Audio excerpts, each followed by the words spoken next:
There were almost 1,600 murders in New York City last year.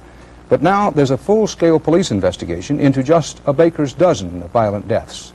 Harold Dow explains the killings may signal a kind of business reorganization. September 3rd, 4:20 p.m. The mob, performing one of its specialties, murder. Carmine Variale and Frank Santora shot dead on the street. When I looked there, I just couldn't believe my eyes, seeing the blood on the street. And this was really frightening.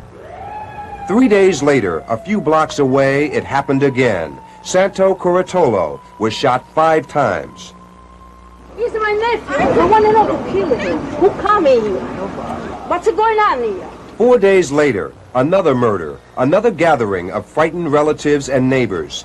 Vito Scaglione, the local barber, shot 10 times in the head by masked gunmen. There have been 13 rub-outs in New York this year, and police fear there may be more. We are looking into all aspects of mob involvement. He was shot at least 3 times in the head. Someone definitely executed him. I heard 5 shots, though. Bang, bang, bang, bang. And then he had 2 bullet holes in his chest. Organized crime experts say the killings are a sign of big change in the mob. On Wall Street, they would call it a time of mergers and takeovers. What we see now is the equivalent of a corporate shakedown.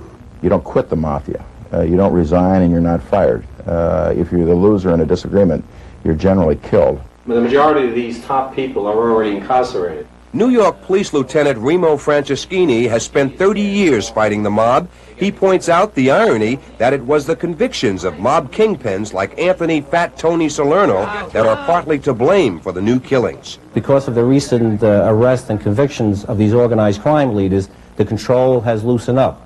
And the Young Turks, they are taking advantage of the void of leadership. People are afraid of a full-scale mob war.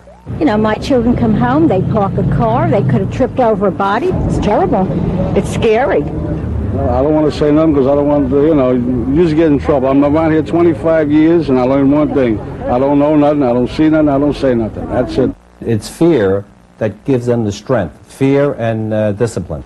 But police officials are convinced that the rash of killings is a sign that mob discipline is breaking down and that organized crime is reorganizing, turning its guns on itself. Harold Dow, CBS News, New York.